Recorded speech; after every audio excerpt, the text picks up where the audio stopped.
Hello and welcome to another episode of the Rooted Women Project. We are gathering together the modern and ancient wisdom being shared by the women who nourish the world.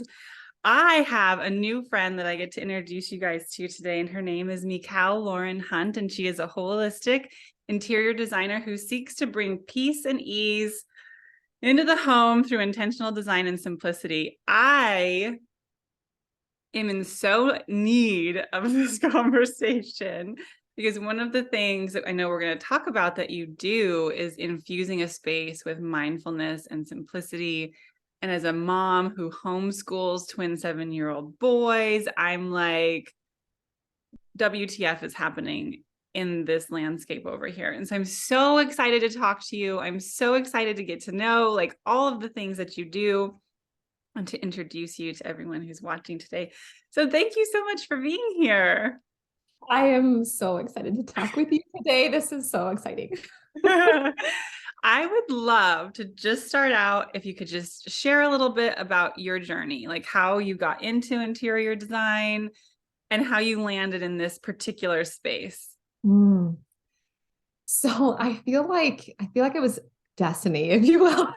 Like I grew up as a child in this sphere of being fascinated with physical space and our environments and how we feel and move and operate within them. And it started as like creating a like ultimate Barbie house out of a bookshelf, or like rearranging my bedroom to be a retail store, or like just walking through houses and stud stage with my parents, or just all of that. Like I was always really fascinated by it. Mhm. And I think maybe what I didn't realize at the time, I was affected by Mm. it and really sensitive to my surroundings. And so I went to school for interior design and began a career in commercial interiors, where I have spent like 15 years of my career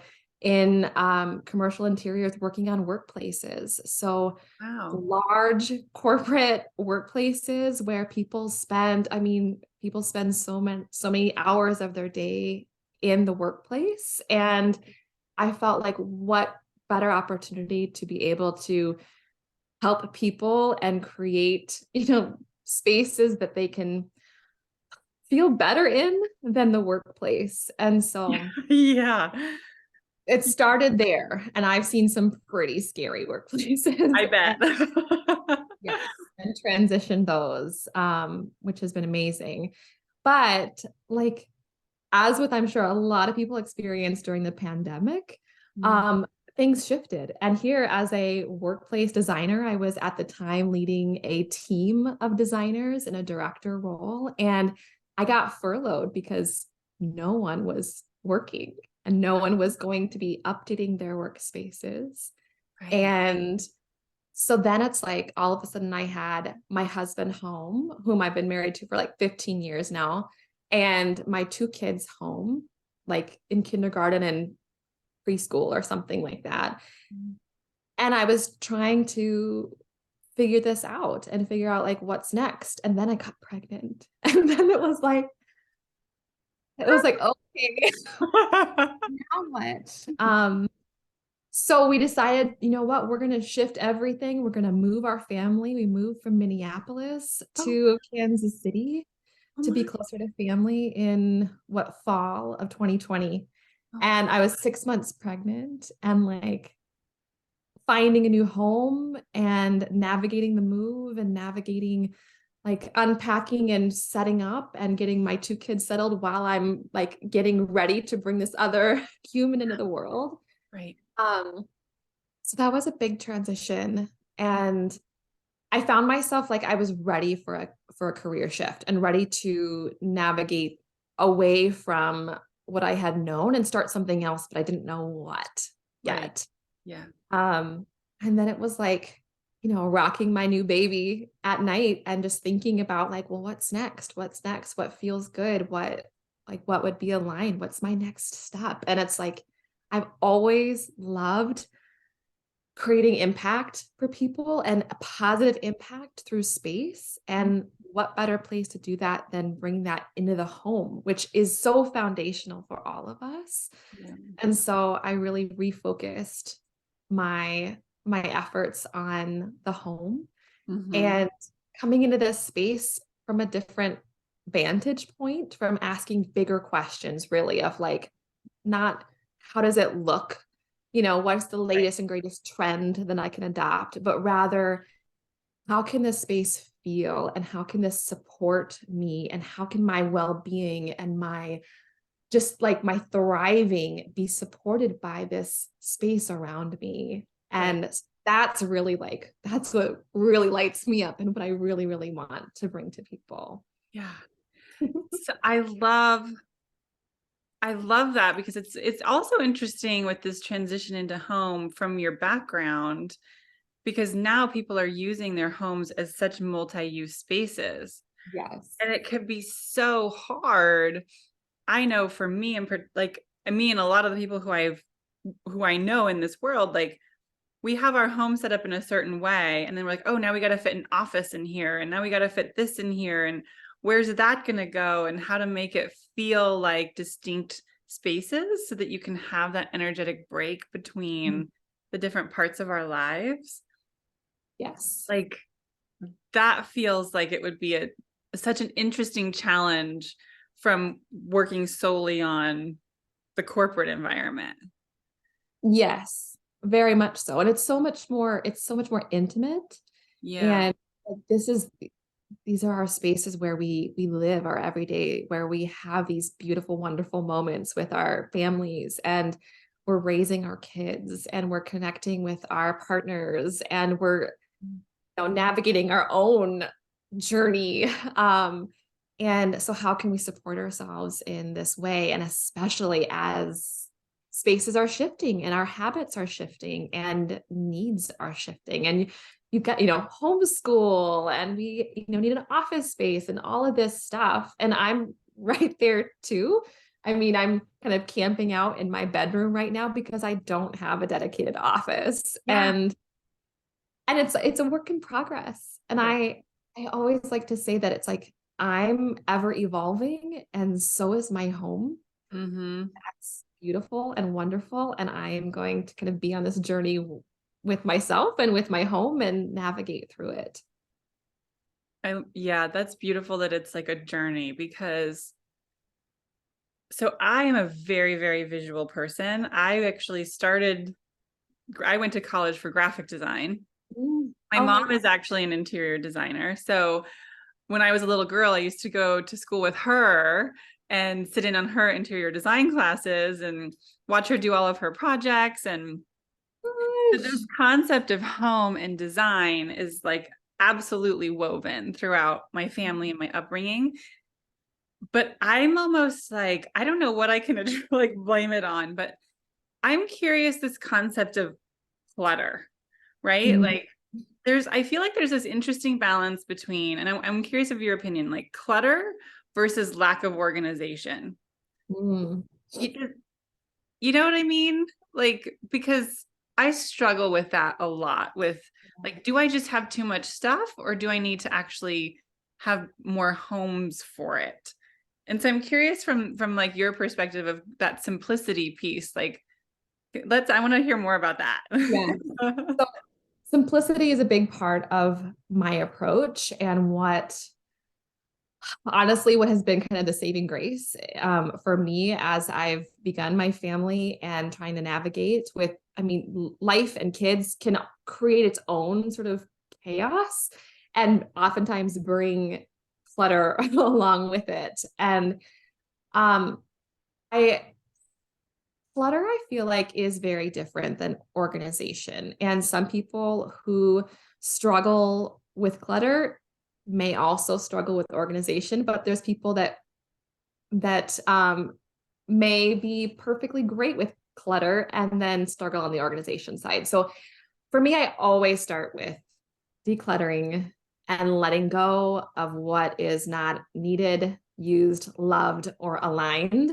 That's generally my kind of parameters that I put around it, because I feel like once you let go of those things that are superfluous in your home, in your life, I mean, it translates into so many different areas of life, right? But if we're just looking at the home, Yeah. um, once you let that go, then you can find homes for things. Right. And it's much easier to do that. And then you're really focused in on, okay, I'm more clear now about what I want in my space, what I'm willing to allow into my space and to have around me. Mm-hmm. Um, and then I can find a spot for it. But I think it definitely starts with that letting go process and trying to keep that clutter at bay. And especially for visual people like us, like Yeah. it makes a big, big, big difference. Huge It's difference. It really does. And as you're speaking, it really brings up what I haven't worked with women in this specific line, but it brings up this idea is like, as you're talking about letting things go, and if it's not used, loved, needed, or aligned, letting it go. And immediately what comes up in me is, but what if I need it someday? What if I need it someday and it's not there, and then I have to buy another one and I'm just throwing away something that I'm gonna have to spend more money on later? Like, why would I do that? Right. And so I can feel this like this story in my body that like I need to keep it for some future maybe. Yes. And I can I feel how it's this interesting coming together of like the home representing the internal system. Yeah. Yes.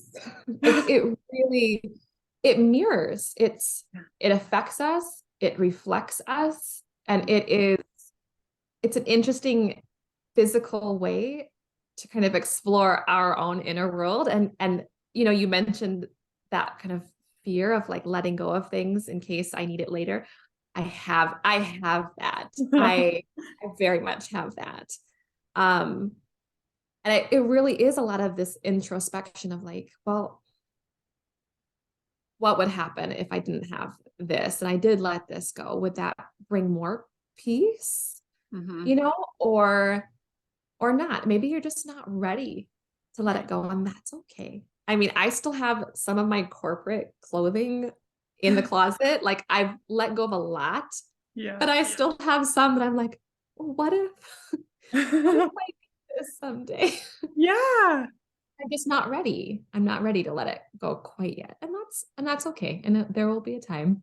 There Right. will be a Yeah. And I love what you're saying about it reflecting. Like I f- I feel like that is very true. And one of the things that I think is really interesting that is in the sense of like letting things go and creating more spaciousness, that you were saying how like our space impacts us. And I feel like in this particular culture, we are consumers. Like we Mm. love to buy stuff. And I mentioned, I think I put this in some of the questions I wanted to chat about because it feels like a really interesting concept of this. We kind of become immune to our spaces because it's just what we grew up with. Like maybe our family home was really cluttered, or maybe our family home looked a certain way, and we don't know how to make it different. And one thing that always stands out to me is sometimes I'll be taking a video of my kids and I'll see the background in the video. And for whatever reason, like this shift of perspective where I'm like, holy cow, that's a messy background. Whereas when I'm in it, I don't have the same feeling. So it's Yes. almost like we kind of, our nervous systems become calibrated to the environment. So we almost don't even notice the clutter. Right. And so, like, I'd really love to know more about what is that kind of symbiotic relation? Like, what's that relationship? Like, how does our environment impact us in ways that we maybe don't realize? Oh, yes. Well, speaking to that point of like, we almost we don't have the perspective to really be aware of our own physical spaces, our own environments. And you're right, like the homes that we grew up in, Mm. that vastly colors our perspective, our lens of the world. And Mhm. if that is something, a cluttered home was something that we grew up in, it feels maybe more comfortable to Yeah. us because that is what we know.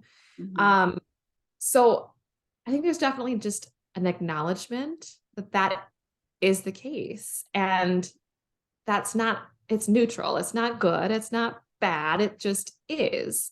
And Mhm. recognizing that, and then recognizing, well, how do I feel in that? Do I actually feel comfortable, or does it actually give me anxiety? Like, Mhm.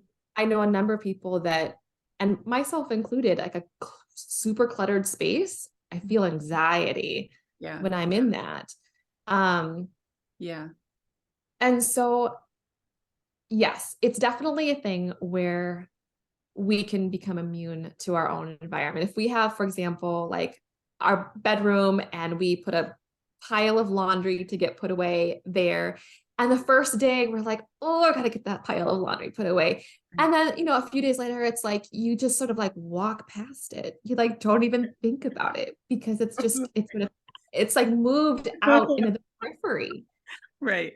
And that is absolutely the way it is with our homes. And so sometimes it takes that shift of perspective, whether it's your own, like being able to see your own space through a different perspective, or through the eyes of someone else, or Mhm. sometimes through the words of a child where they're like, this is messy. Yeah. Like, oh my gosh. Like, okay, woo, that's a Right. little truth bomb right there. Um, Yeah. it can take that to kind of shift and help us become aware. So Yeah. there's that piece. Um, and then it's true that our spaces affect us. Like I, coming from the corporate world, we have what's called evidence-based design, and it is research study after research study that we use to be able to influence how we design a space. So things like there's certain studies on what to do to help bring more well-being for employees, more creativity, more connection, more focus time. Like there's all these studies that happen. And it's like that is there because it does affect us. And we see this every day playing out.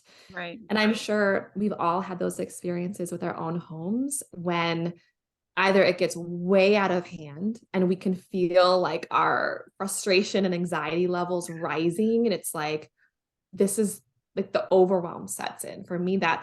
that's what happens. There's toys everywhere, there's just kind of chaos, and it's like this sense of overwhelm Yeah. crops up. Yeah. And once I start to kind of take care of my environment, I can feel myself settle. Yes. um so I think that that's just noticing like, okay, there is an effect here. And Mhm. whether you're aware of it or Mhm. not, it Right. does affect Yeah. us and our bodies and our nervous systems and our subconscious. Yeah. Yeah. It's a good thing. Yeah. As you're saying that, it's making me think about that laundry basket. And it's making me think how it really becomes this circle. I take notes sometimes while you talk. So if I look down and I'm being weird, that's why. Um, it makes me think about the cycle of it, where it's like there's this moment where I feel overwhelmed. I'm like, okay, I can't take care of this thing now. I'm going to do it later. But then the later, like you said, it gets pushed away until all of a sudden it's like bath time. And my kids are like, I have no underwear. And I'm like, I haven't done laundry in a week and I don't even know where anything is. And, there's like clothes in this room and clothes in that room. And then I'm like, ah, right. So it's like, it's almost like the chaos of the house then breeds the chaos in my system, and then the chaos of my system makes me feel overwhelmed by the chaos of the house. It's just like this cycle. And I Yes. know it's just like you, that when I do feel that way and I do spend some intentional time cleaning up, I'm like, oh my gosh, there's like a space where I can just breathe. Yes. Yeah.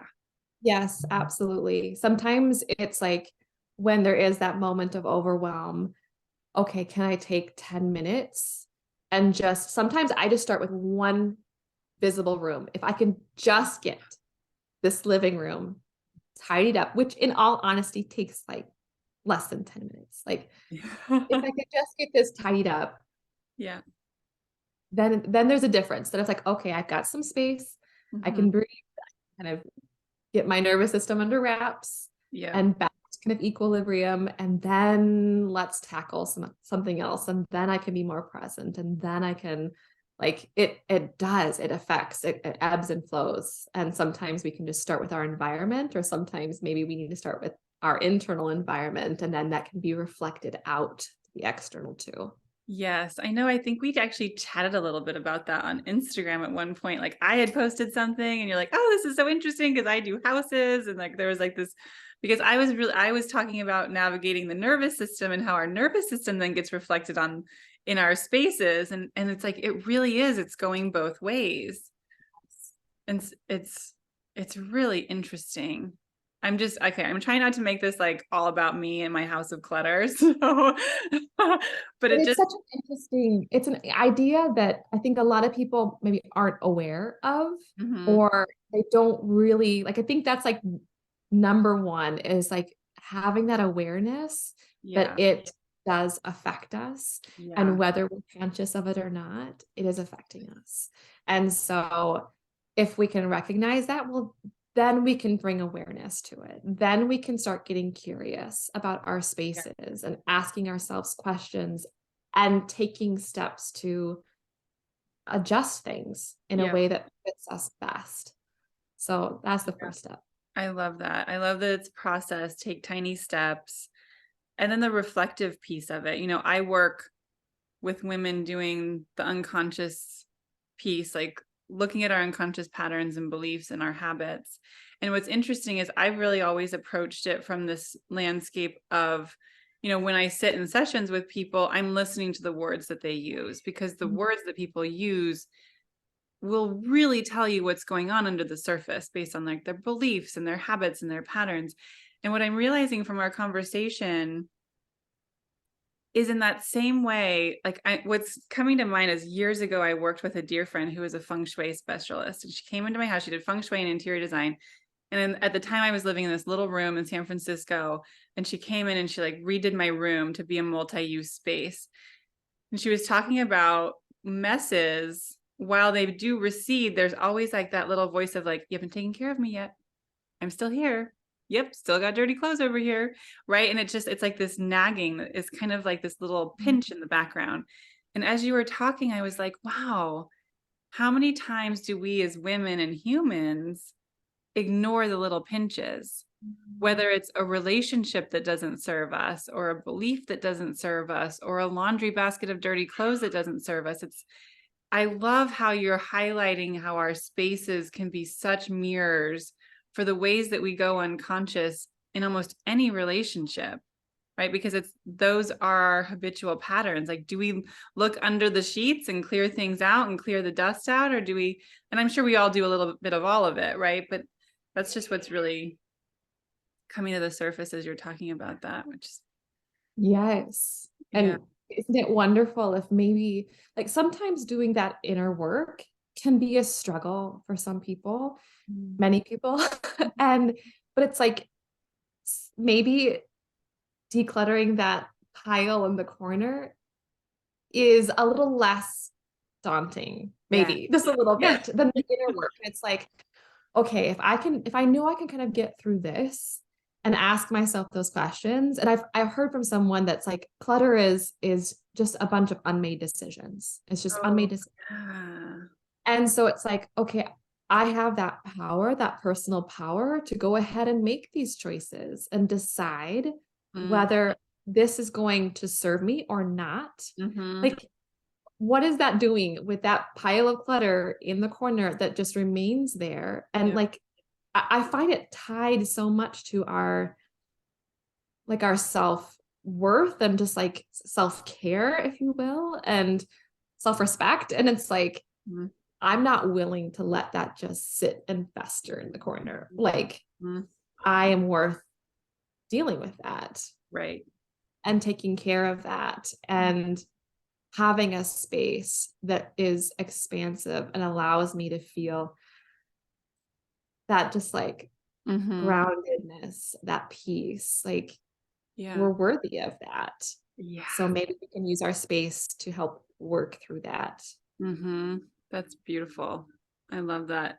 I love that idea too of it just an unmade decision. Like it kind of takes a little bit of the pressure off. I'm like, okay, it's just an unmade decision. It's not this symbol that I'm this awful person who has like too much in this corner of my house. Like it's just I haven't had the chance or the opportunity to make it a priority to make the decisions that are needed of me in that corner. So yeah, I love that. That's beautiful. I also saw that I'm We all sorry. have those corners too. It's like, I've got those corners. You go Yeah, in my basement, it's like, okay, there's a lot of unmade decisions down there. That's yeah, still like a work in progress and it's taking uh-huh. time. And Yeah, it's recognizing and having that grace with yourself to be like, it can take time. Sometimes it can be super quick and we can like go through and be like, I'm in a place now where I can make yeah, these decisions and I feel confident about it. yeah. And other times it takes longer. It's a little bit of time. Yeah.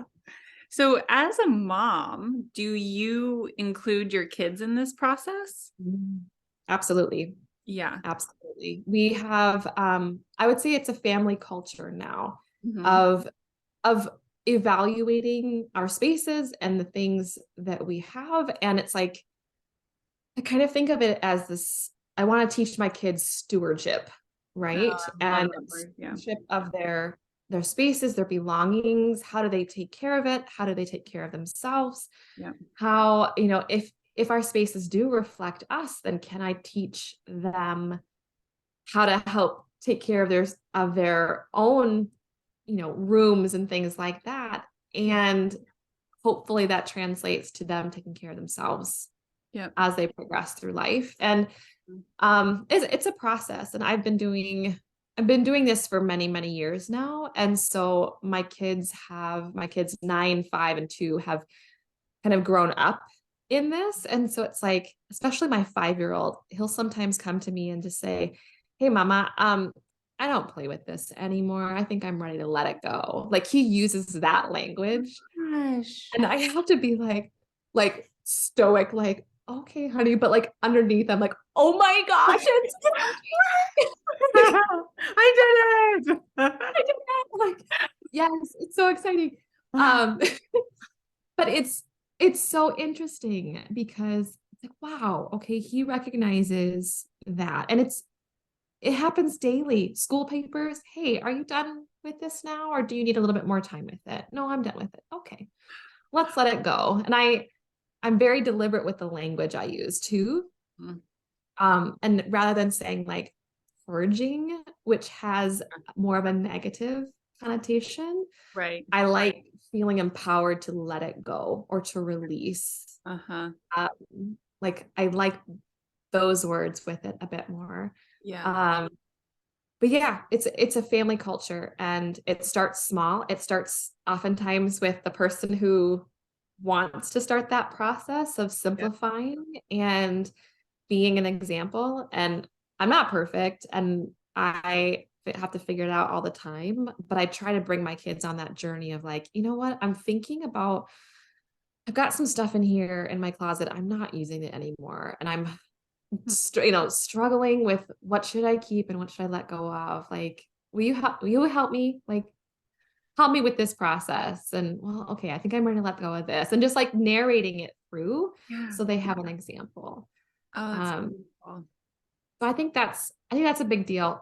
Yeah. Caveat to that, I've also learned that kids and clutter is natural and it's a part of their process, their learning process. And so having grace Hmm. with that, Hmm. um, that is a more recent learning that I've had. So I try to share that as well, that we don't have to like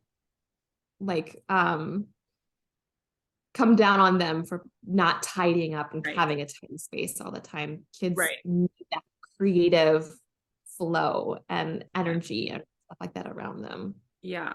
Yeah. I agree.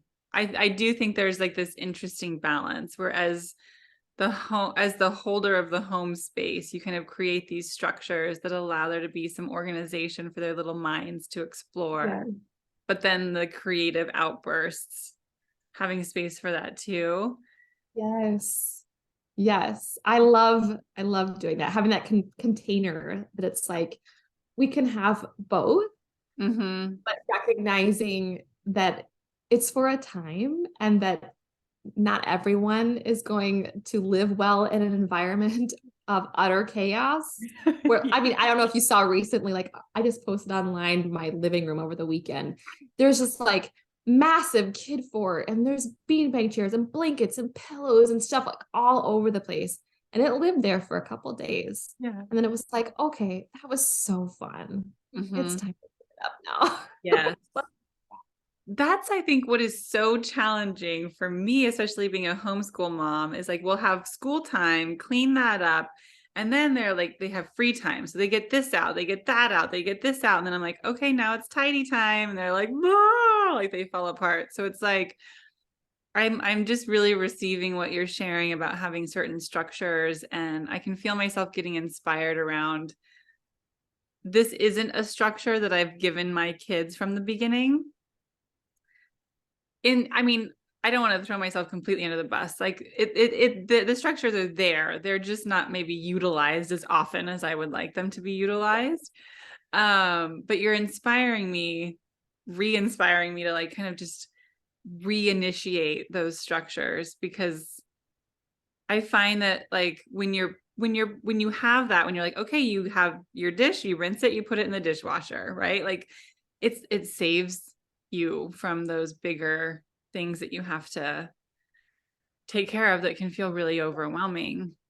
Yes. And Um, I believe too in just like we're a family and we're a team and we work together, and we all have important roles in this family and to care for our home. And like, how can I help them be able to participate in that? totally. That ultimately will help me, will help my husband. Yep. Like, it'll be better for everyone. Yes. Yeah, I completely agree. The other so from that, for all the ladies out there who maybe don't have kids, and the women who do have kids, but just to kind of like broaden it out a little bit, you talk about bringing this sense of like mindfulness to the home. What does that look like? Because I mean, I have in my head what I think it looks like, but I'm just curious, like, what would a mindful home approach look like if someone was working with you and you're like, okay, let's bring some more mindfulness into your home space? Yes. I think it starts first of all with that awareness that our space is affecting us. It's reflecting us. It's important, and that it is like I think that's so first and foremost, it's like if someone doesn't believe that their space means anything, then there's that doesn't necessarily jive for me for an intentional home. Right. So awareness first. And then I think just observation, like being mindful and aware and intentional with your home is understanding, how do I feel in my space? What's working well? What isn't working so well? Do I feel frustration about certain parts of my home or certain ways that we have things set up right now? Or like just that awareness. Do we always have battles around trying to find kid shoes in the morning? Like, okay, well, there is a way we can adjust that and look at that. Mm-hmm. But just noticing first and foremost before diving in to like the actual physical adjustments or shifts or something like that within a space. Mm-hmm. And yeah, I think when we're envisioning and being intentional with our homes, it's so important to ask ourselves kind of future focus, like how do we want to feel here?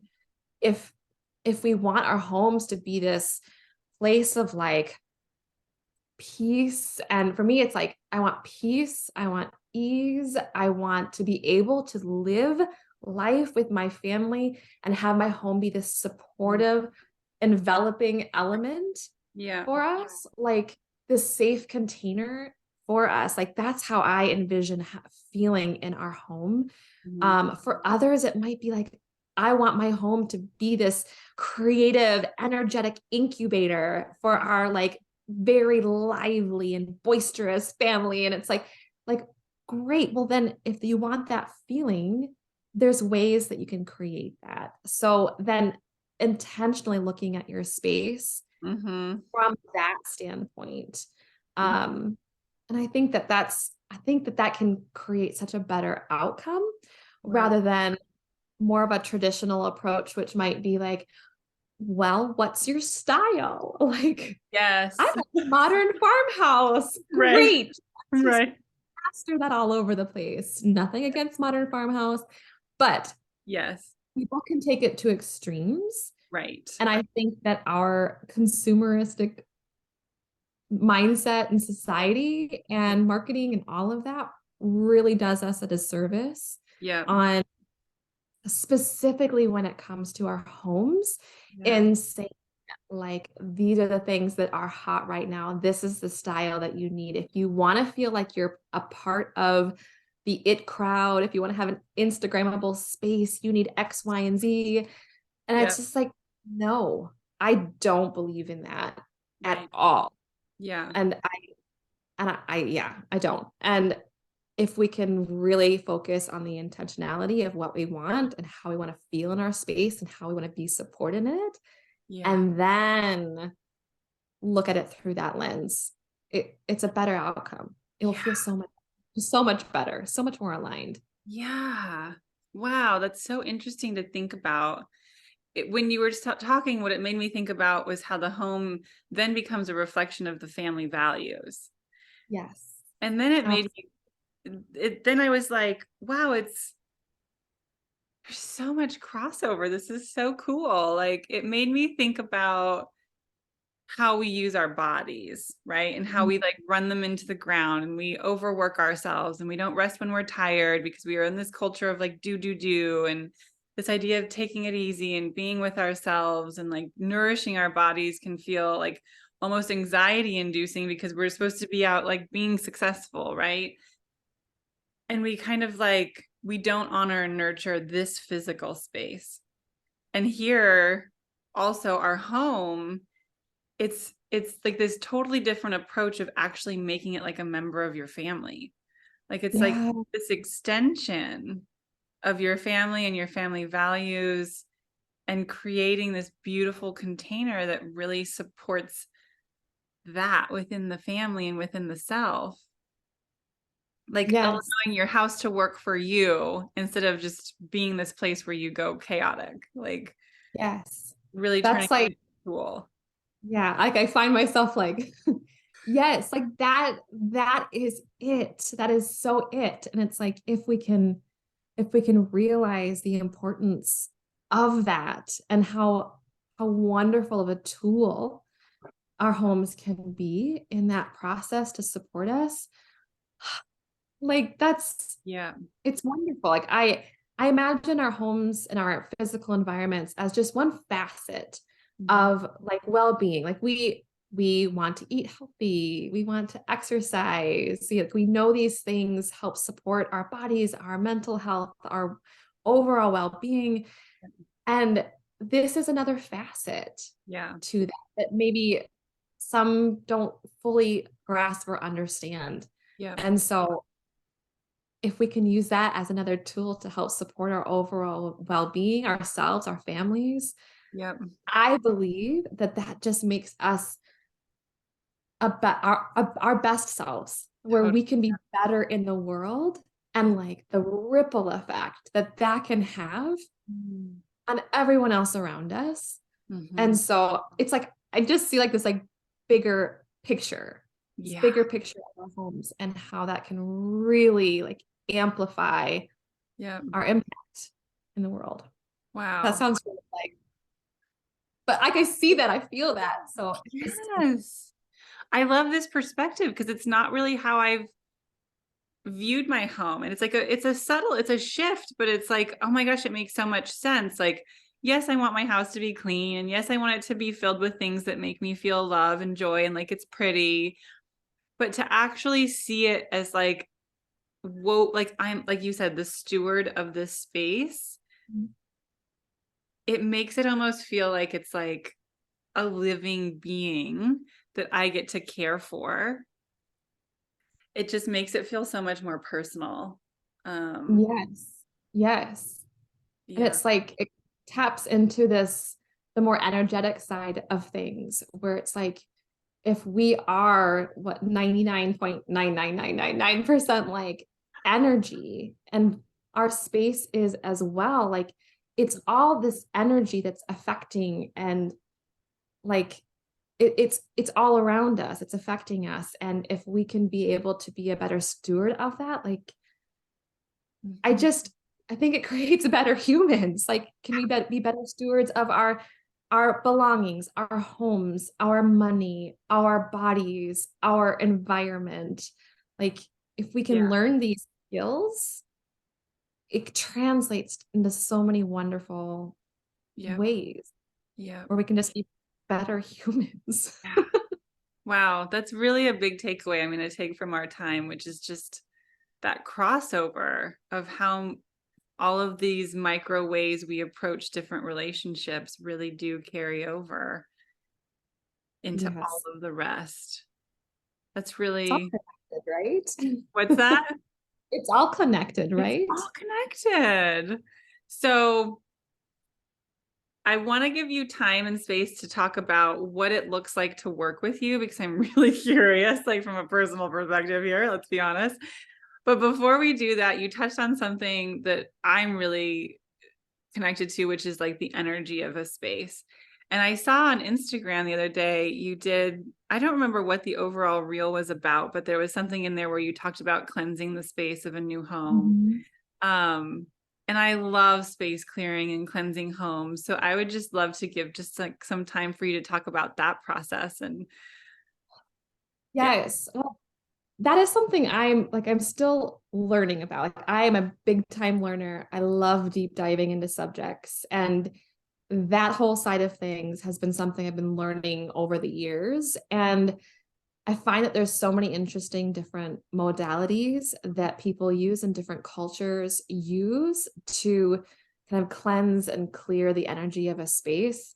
Mhm. And one thing I've been hearing through more of the feng shui lens is this idea of, they call it predecessor chi, Mm. or like energy from past occupants or past owners of objects and homes and such. And I never thought about that Mm. um, until like, well, really until we moved into this home. And then it was like, I immediately was like, I I want to be able to almost energetically connect with this new home and this new space, and be able to, like, I just felt that desire to have the energy of my family be able to enter in here and feel safe and welcome, and not knowing the details of past occupants. Like, I just like want to say thank you and goodbye. Like, I release you from this space. Like, Yeah. and in my mind, I like to have an open mind for a lot of different things. And so for me, I don't know if it works or not, but it definitely feels really good to Yeah. be able to feel like I have ownership over this space and the energy within it. Yeah. And so yeah, so for my home, I did a smoke cleansing, and starting at the front door, and then just being able to, like, moving clockwise through my house, and like setting an intention for my space, and literally just saying, like, I'm at the front door, like, I want to welcome in family, and I want them to feel so, like, so invited in, so welcome, so at home, so peaceful when they come through this door. Like, that is what I want. And then moving into the living room, this living room, I just imagine it as a space where it's filled with laughter and energy, and like we're wrestling and playing on the floor and watching movies and spending time together and connection. And like, these are the things that I want to foster in this space. Then moving to the kitchen, and like doing that for each space, Wow. and just feeling like, this is what I want to invite in. This is what I want to envision Yep. for my home. And I think you mentioned too, like, you had a really good phrase for like the owner of the home, or the keeper of the home, or like you had a word for it. But like as that person whom, and I feel like I identify as that kind of mother owner of the home, if you will, and the energy and everything within it. It's like I want to help protect Yeah. that and integrate that and support it. Mhm. And so that's what I did. But I know there's so many wonderful ways. Like I've sound clearing with bells and smoke and like golly, just even lighting up dark corners and getting fresh air moving throughout it and just all of those things to help like move any stuck stagnant air energy everything. Yeah. It feels good to be able to shift that. So do you have any other like ways or modalities that you like to use for energy clearing and such? Oh, I'm a big fan of smoke as well. Before we moved into this house, we moved from San Francisco up to the Sacramento area in California. And we were living with my parents for a while until we could like figure out what was going on. And then the pandemic hit, and it was just like, oh my gosh. So when we left that house, we actually did a blessing ceremony for their house where me and my kids and Mm. husband walked through each of the rooms of my parents' house, just thanking it for the support that it offered us during this time of transition that we needed. And like recounting some of the fun memories that we had in each of the spaces and just kind of smoke clearing each of those spaces. My parents happened to be out of town the weekend that we moved. So it was just a nice kind of, we had free Mm. reign of the space to just really honor it. And then we came here and we did the same thing. We just did, smoke clearing throughout the whole thing and just blessed the house and I don't know if we stated intentions like you did. That just sounds really beautiful. But we did do that. And then I'm also remembering this one was actually really fun. And I think I would 100% do it again. When we lived in San Francisco, I was converting one of the rooms into my office and we were painting the walls. And so before we fully painted it, I took the paint and I wrote words of intention on the walls of what I wanted the room to represent and call in. So it was kind of Oh. like the foundation, like hidden behind the paint. And then I painted the walls over my words of intention. But that felt really cool too, of just like putting and infusing my energy into the structure of the home. Yes, I love it. That was really, I would definitely do that again if I was to Oh, paint. Oh, I love that. I've heard of people too in like new homes, like writing messages or something like on the studs of a wall or I something love like that. whatever it is. And it's like, it's the intentional piece. It's you kind of connecting Yep. and saying, this is what I want Yeah. and this is what I envision. And that's, that's where the magic, that's where the power lies, I feel. And if, I'm getting so I don't excited. know, Yes. Yes. it's a huge thing. Yeah. I mean, if we could approach more things like that from that space of intentionality of like, what do I desire? What am I calling in? How can I put that into my space to support me? How can I create structures in my home to allow it to reflect back to me the things that I want to create more of in my life? Like, girl, you are on it. Like, this is amazing. I love this. It's so cool too, because there's this concept of the four bodies. We are like, as Mm. humans, we're comprised of four bodies: our mental, spiritual, emotional, and physical body. And all four of them create harmony. And there's ways that each of those four bodies can be out of harmony. And it's interesting because I find what you're doing as really holding that fourth leg of the physical Mm. space, right? Because the physical body does represent this physical one, but it represents everything physical in your space. And so it's just so interesting to sink deeper into like this pillar that's so important. Mm. But often I It- feel like does get a little glossed over with like Instagrammable, Pinterest worthy houses. We kind of lose that self connection. yes, I love, that's a big part of mine. Yes. I love that you're, putting a stake in the ground and saying like, this is important because I think Yeah, it's so important. absolutely. Okay, so let's get to the meat and details. Like, so if someone wanted to like have you get your eyes on their space, what are the different ways that can happen? Yes. Well, so my main primary way is through design coaching. And honestly, I am like kind of percolating with morphing this idea a little bit, but it's the idea of me being able to come alongside a person in this navigation journey of theirs as they're trying to figure out what is it that they want? How do they want their space to feel? What is out of sync? What's not aligned? What are the values that they want to infuse into their space? How do they want to be supported? And like asking those questions Mm, and being able to help guide them through that process. Like that's where I think that sounds so fun and love to be able to do that with that lens of like getting kind of our mindset yeah. on the right path and looking at it through the eye of simplicity as well, the lens of simplicity. And then design is sort of like that final layer. And Mhm. how can we actually bring all of these things that we've talked about and desire and want, and then be able to bring that into reality? And that's like one of my favorite things is like when things become real. I Mhm. love it. I love that idea to reality Yeah. spectrum. Yeah.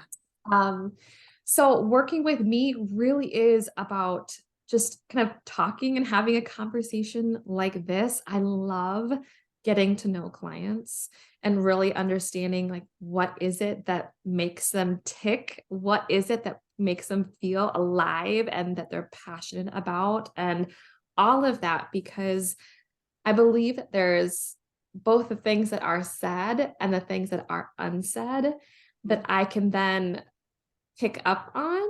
Mhm. And I like to challenge people a little bit too. And it's like, well, this is something that you've said, and yet, these other parts are contradicting it. So, how about we look at it this way, or why don't we think about it this way? How does that feel to you?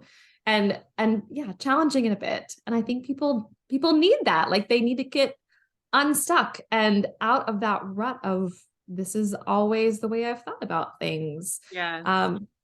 So I'm kind of like, I like being that person to help get people thinking about something a little bit differently. Mhm. Um, and yeah, so in general, working one-on-one with either one person, or if there's a couple or something like that, it's totally fine.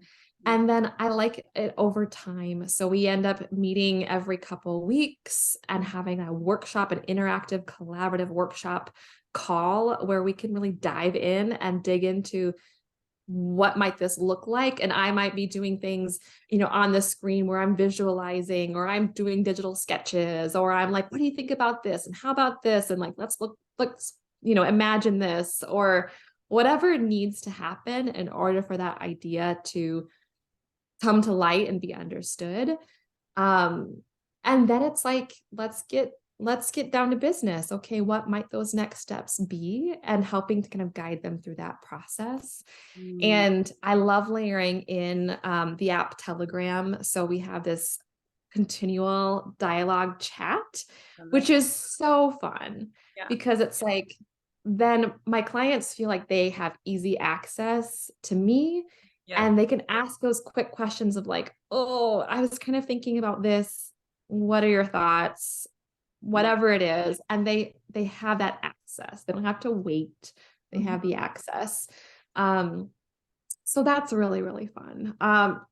So yeah, this design coaching idea, collaborative, we work in tandem. I can do all the technical stuff of being able to do 3D designs and modeling and sketches and vision boards and all of that.